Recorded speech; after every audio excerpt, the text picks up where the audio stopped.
In the fourth scenario, Sally's work performance has been going downhill since she started 2 years ago. She was a very skillful person and full of motivation when she started work. However, situations have changed, as it does for many employees working in the same place for a few years.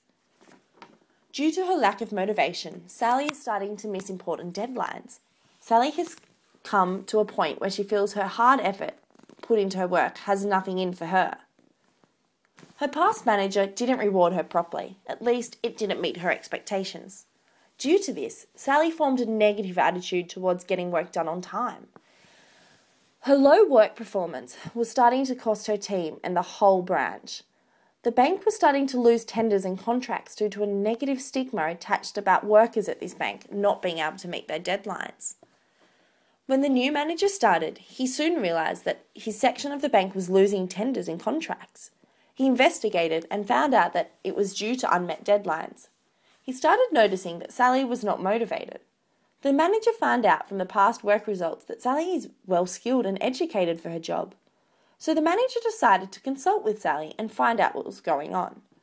After talking with Sally for a bit, the manager found out that Sally wasn't motivated as she felt that there was no valued reward system for the employees for their hard work. Sally indicated that she worked long, hard hours and even overtime for some of those tenders and contracts. However, at the end of the day, there was no sort of reward for her. This started making her unmotivated to work hard and get things done on time. Taking this on board, the manager asked what types of reward she would like for her hard work. Sally stated that some form of recognition and a bonus or a promotion, or those who work extra hard would all be good for these rewards. The manager agreed to implement this and started. Within a few weeks' time, Sally was more motivated back again and her team was back gaining all the usual tenders and contracts. The situation which we just experienced with Sally is a common situation in many workplaces. After an employee has worked in the same place for a very long time, they tend to start feeling unmotivated if no reward system is in place. The approach the new manager took was a wise one and can be related to the expectancy theory. The expectancy theory was first developed by Victor Vroom in 1964 and later expanded by other theorists. The expectancy theory suggests that a person's motivation to perform a task is determined by three main factors. The first being their expectation that investing effort will result in being able to perform the task, also referred as effort to performance expectancy. The second, a belief that the task performed will lead to certain outcomes, especially rewards for the person, also referred as performance to outcome expectancy. The final is that the rewards need to be valued by the individual. This is also known as valence. The expectancy theory proposes that motivation and work-related behaviour can be predicted if we know about workers' strength of desire for various outcomes and the probability of achieving these. A guideline to enhance workers' motivation is A. Ensuring that the valued rewards are available to workers. B. Ensure that they believe they can do their job. And C. Ensure that their performance is clearly linked to the valued rewards. An employer can increase the effort of employees by increasing the expectation that greater effort will lead to a higher level of performance by strengthening the perceived link. The fifth scenario illustrated a new ANZ employee, Jane. Jane graduated last year with a degree in finance and was a very talented student. After attending interviews with a number of organisations, she accepted a position at ANZ and was assigned to one of their Sydney offices. Jane was very pleased with her new job. She believed that it had the highest salary any finance major at her university was offered last year, being $3,800 a month.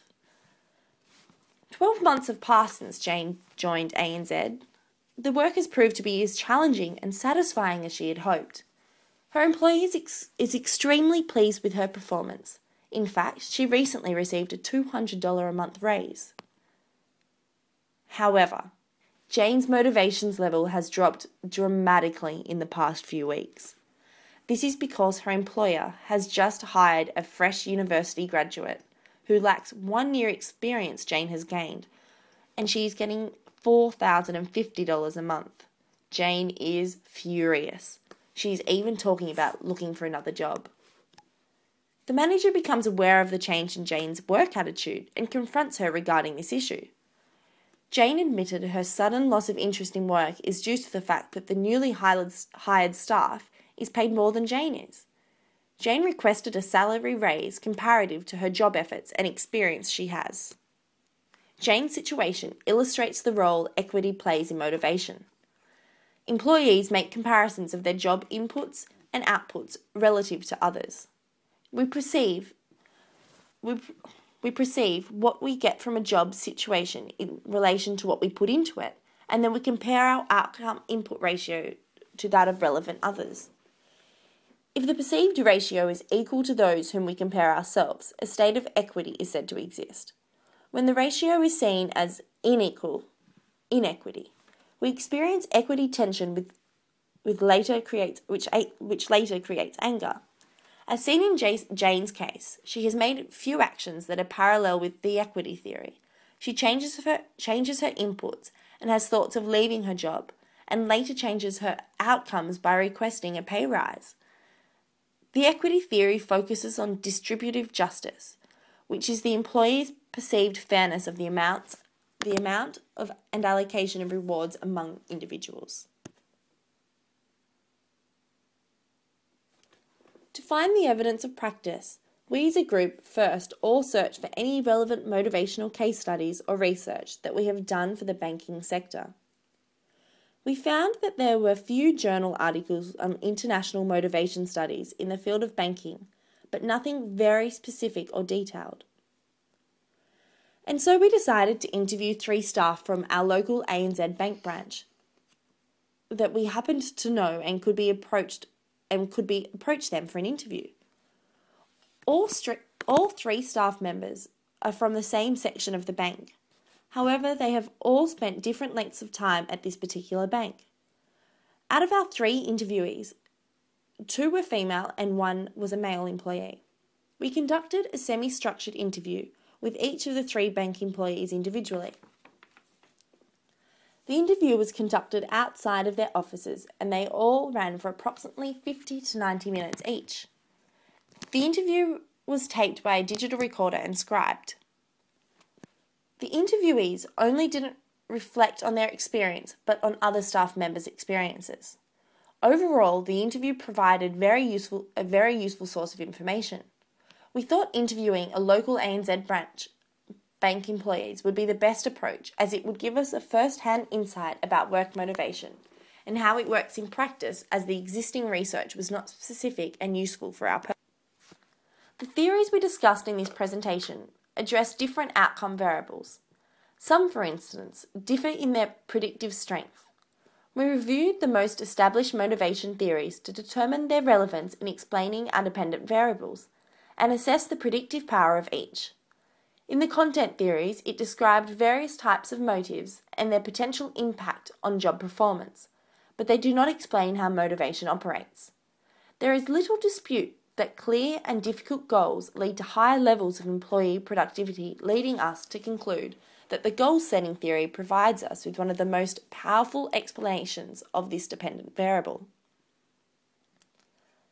The equity theory deals with productivity, satisfaction, absence, and turnover variables. It predicts that for most employees, motivation is influenced significantly by others, rewards as well as one's own rewards. And finally, the expectancy theory proved to offer a relatively power explanation of employee productivity, absenteeism, and turnover. However, it does not provide a very good explanation for more typical types of work behaviour, especially for those individuals in low-level jobs. The theories we focused on are by no means the only way to explain accounts of human motivation. They do, however, explain the complexity of factors that influence performance at work. We hope this presentation has left you with an understanding of the main purpose of work motivation, to ultimately boost employee morale so that they perform their duties more efficiently. Thank you.